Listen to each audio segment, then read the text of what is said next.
இந்த டைம்ல இந்த ஒரு ஆன்மா இந்த இடத்துக்கு வரணுன்ற ஒரு விதி இருக்கு.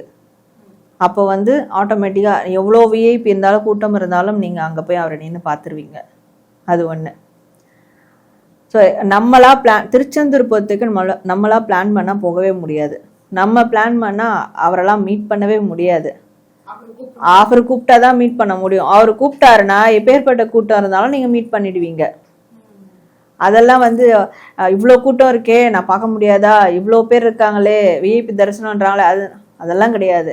அவரு உங்களுக்கு வந்து காட்சி கொடுத்துருவாரு. அவரு உங்களை தேடி வந்துடுவாரு. நான் சொன்ன மாதிரி மயில் ரூபத்துல ஏதோ ஒரு ரூபத்துல காட்சி கொடுப்பாரு. மயில பார்த்தா நிறைவாயிடுமா? நிறைவாகும். அந்த டைம் நிறைவாகும். முருகா நான் அவனை பார்த்துட்டேன். கொடிமரம் தான் மெயின். திருச்செந்தூர்ல கொடிமரம் மயில் தான் மெயினே. இந்த ரெண்டுத்த பார்த்து நீங்க வணங்கிட்டு வந்தாலே போதும். முருகரை நீங்க நேருக்கு நேர் பார்த்த மாதிரி அந்த உணர்வு உங்களுக்கு கண்டிப்பா ஏற்படும். இன்னொன்னு, திருச்செந்தூர்ல பள்ளியறை பூஜை ரொம்ப ஸ்பெஷல். நிறைய சிவன் கோயில் நம்ம பள்ளியறை பூஜை வந்து பார்ப்போம், கலந்துப்போம். ஆனா திருச்செந்தூர்ல இரவு நேரத்துல இந்த பள்ளியறை பூஜை நடக்கும் முருகருக்கு. அது நிறைய பேருக்கு தெரியாது. அந்த பள்ளியறை பூஜை பார்த்தீங்கன்னா உங்களுக்கு எப்பேற்பட்ட வேண்டுதலா இருந்தாலும் நடக்கும். நீங்க வேண்டவே தேவையில்லை. மனசுல ஒரு குறையோட போய் உட்காந்துருப்பீங்க, அந்த குறை நிறைவேறிடும். அந்த பள்ளியறை பூஜை கூட நம்மளால நினைச்சா பார்க்க முடியாது. அவரு கூப்பிட்டு உட்கார வைக்கணும்.